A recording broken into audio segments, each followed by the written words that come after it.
Assalamualaikum warahmatullahi wabarakatuh. Halo, kembali lagi bersama aku Nuril Maulani. Nah, di video kali ini kita akan membahas mengenai materi tentang persamaan kuadrat. Oke, kita langsung next aja.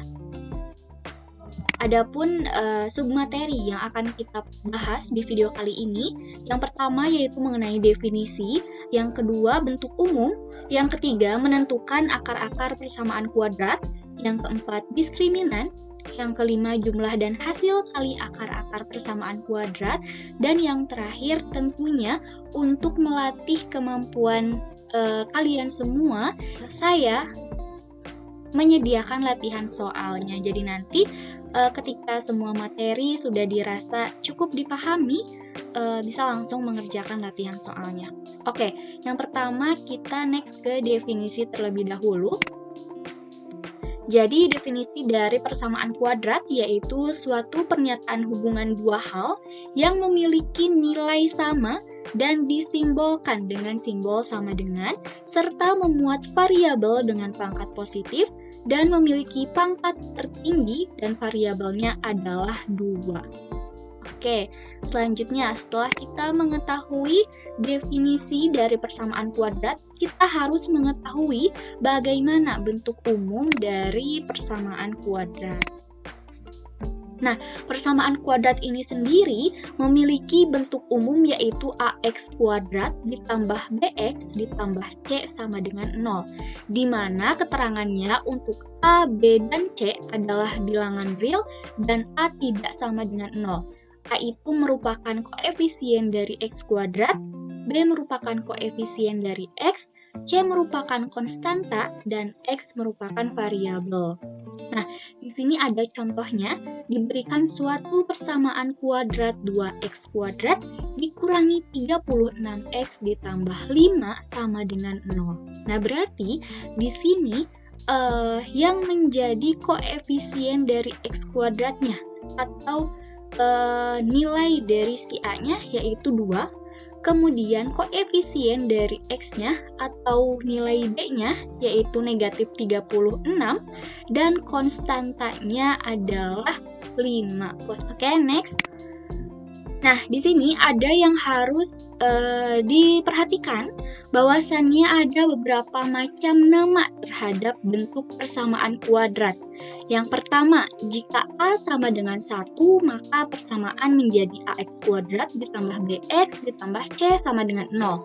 Persamaan kuadrat dengan bentuk ini dinamakan persamaan kuadrat biasa.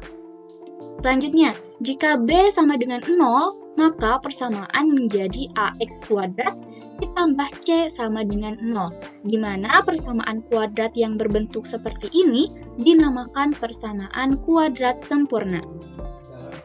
Selanjutnya, jika C sama dengan 0, maka persamaan menjadi AX kuadrat ditambah BX sama dengan 0, di mana persamaan ini dinamakan persamaan kuadrat tak lengkap. Selanjutnya, jika nilai A, B, dan C merupakan bilangan real, maka AX kuadrat ditambah BX ditambah C sama dengan 0 itu disebut sebagai persamaan kuadrat real. Dan yang terakhir, jika nilai A, B, dan C merupakan bilangan rasional, maka AX kuadrat ditambah BX ditambah C sama dengan 0 disebut sebagai persamaan kuadrat rasional. Oke, itu untuk bentuk umum dari persamaan kuadrat. Selanjutnya, kita next ke bagaimana cara menentukan atau menghitung akar-akar dari persamaan kuadrat. Oke, kita next dulu. Nah, jadi untuk menentukan akar-akar persamaan kuadrat dapat dilakukan dengan 4 cara. Yang pertama yaitu dengan memfaktorkan, yang kedua dengan menggunakan rumus kuadrat atau yang sering dikenal dengan rumus ABC, kemudian yang ketiga melengkapkan kuadrat sempurna, dan yang keempat atau yang terakhir yaitu dengan menggambarkan grafik fungsi. Oke, yang pertama kita bahas mengenai cara menentukan akar-akar persamaan kuadrat dengan cara memfaktorkan. Nah, di sini jika A, B elemen R dan kemudian A dan B-nya itu merupakan anggota himpunan dari bilangan real dan berlaku A dikali B sama dengan 0, maka nilai A sama dengan 0 atau nilai B sama dengan 0. Nah, di sini perlu diingat atau ada catatannya bahwasannya jika dimaknai nilai A sama dengan 0 dan nilai B tidak sama dengan 0. Yang kedua, jika dimaknai nilai B sama dengan 0 dan nilai A tidak sama dengan 0. Dan yang terakhir, jika dimaknai nilai A sama dengan 0 dan nilai B sama dengan 0. Oke, di sini udah ada contoh soalnya, yaitu X kuadrat dikurangi 3X dikurangi 10 sama dengan 0. Nah, di sini yang ditanyakannya yaitu akar-akar dari persamaan tersebut. Nah, langkah pertama kita harus mengubah dulu bentuk persamaannya menjadi faktor atau difaktorisasikan sehingga diperoleh X dikurangi 5 dikali X ditambah 2 sama dengan 0. Nah, dari mana faktorisasi ini diperoleh? Tentunya dari bentuk umum ini. Jadi, teman-teman juga harus paham bagaimana membentuk persamaan bentuk umum ke faktorisasi. Nah, selanjutnya di sini kan ada 2 ya. Ada 2, kita buat menjadi sama dengan 0 keduanya, sehingga X dikurangi 5 sama dengan 0, dan X ditambah 2 sama dengan 0. Kemudian kedua ruasnya itu kita ditambah dengan 5, sehingga diperoleh X pertamanya atau X satunya yaitu 5, dan X 2-nya adalah negatif 2. Nah, jadi akar-akar atau nilai dari akar-akarnya untuk X1-nya itu sama dengan 5 dan X2-nya itu sama dengan negatif 2. Oke, kita next. Selanjutnya yaitu dengan cara melengkapkan kuadrat sempurna. Nah, adapun langkah-langkahnya, yang pertama kita harus mengubah dulu persamaan kuadrat semula menjadi bentuk X ditambah P dikuadratkan sama dengan Q dengan syarat Q lebih besar dari sama dengan 0. Kemudian yang selanjutnya, langkah selanjutnya yaitu menentukan akar-akar persamaan kuadrat. Jadi X ditambah P sama dengan plus minus akar Q, di mana X sama dengan plus minus akar Q dikurangi P. Oke, di sini langsung ada contoh soalnya, yaitu X kuadrat dikurangi 4X dikurangi 2 sama dengan 0. Nah, ini masih sama ya, mencari atau menentukan akar-akar persamaan kuadratnya, tetapi menggunakan cara melengkapkan kuadrat sempurna. Nah, langkah-langkahnya bisa teman-teman lihat di layar. Kemudian selanjutnya yaitu menggunakan rumus kuadrat ABC. Nah, di sini dimisalkan A, B, dan C itu merupakan bilangan real dan A tidak sama dengan 0.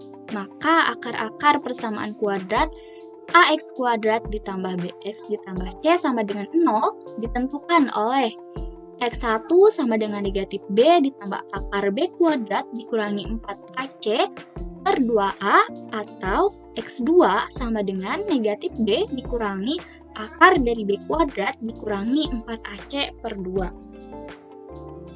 Oke, di sini udah ada contoh soalnya lagi. Diketahui persamaan kuadratnya yaitu X kuadrat dikurangi 6X ya, itu X-nya tertinggal. 6X X kuadrat dikurangi 6X ditambah 8 sama dengan 0. Nah, berarti di sini kita harus menentukan dulu nilai A-nya, nilai B-nya, dan juga nilai C-nya. Diketahui di sini bahwa nilai A-nya yaitu 1, B-nya negatif 6, dan C-nya adalah 8.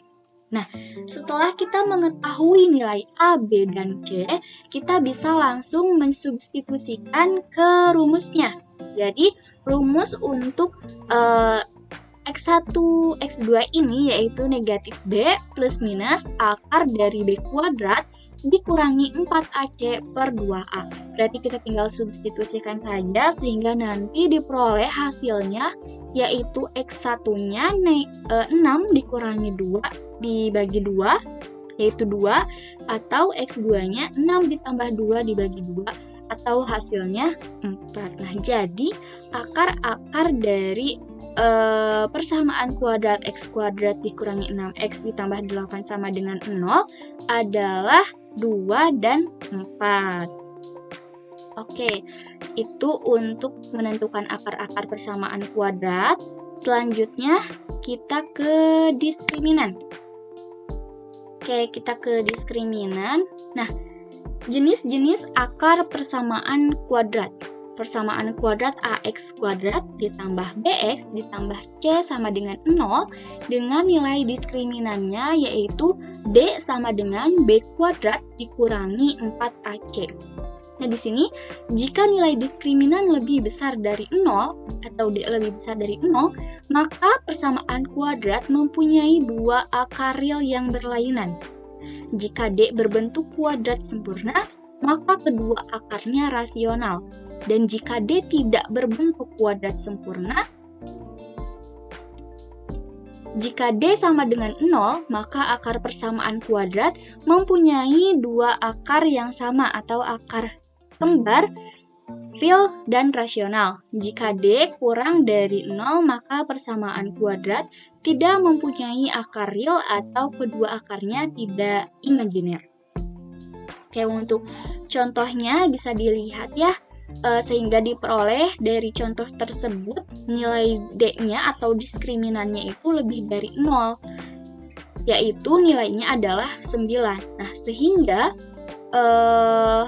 persamaan kuadrat 2x kuadrat dikurangi 5x ditambah 2 ini mempunyai dua akar real yang berlainan dan rasional.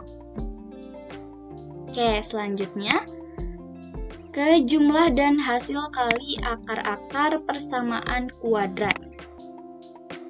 Nah, ini untuk rumusnya. Jadi, untuk rumus penjumlahan yaitu negatif B per A. Dan untuk rumus hasil kali akar-akar persamaan kuadrat yaitu C per A. Nah, kita langsung aja ke contoh soalnya. Di sini diberikan suatu persamaan kuadrat X kuadrat dikurangi 2X dikurangi 4 sama dengan 0 memiliki akar-akar P dan Q. Tentukan nilai dari P kuadrat dikurangi Q kuadrat dikuadratkan. Nah, di sini diketahui bahwa P ditambah Q itu adalah negatif B per A.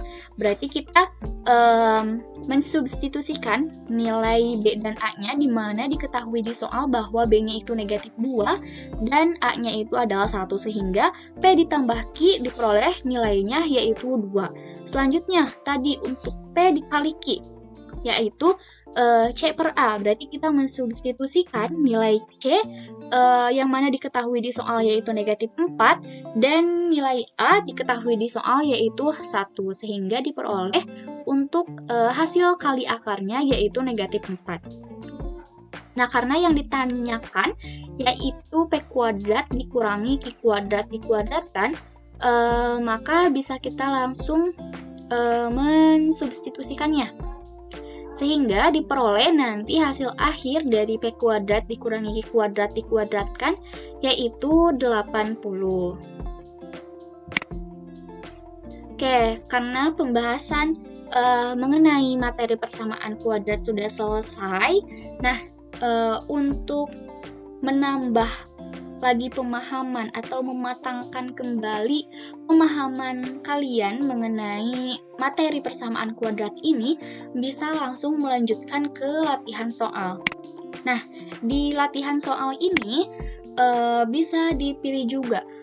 Jadi, materi mana sih yang masih belum paham banget? Misalkan ada yang belum paham banget tentang diskriminan, jadi pengen lebih memperdalam tentang diskriminan, nah langsung klik aja bagian diskriminannya, nanti jadi bisa langsung fokus mengerjakan di bagian soal diskriminannya. Jadi untuk soal-soal yang lainnya, jika dirasa memang sudah cukup paham, tidak perlu mengerjakan, atau kalaupun mau mengerjakan dipersilahkan. Jadi misalkan yang belum pahamnya diskriminan, kita klik diskriminan, nah ini muncul soal dari diskriminannya. Jadi nanti kalian bisa mengerjakan soal-soal ini.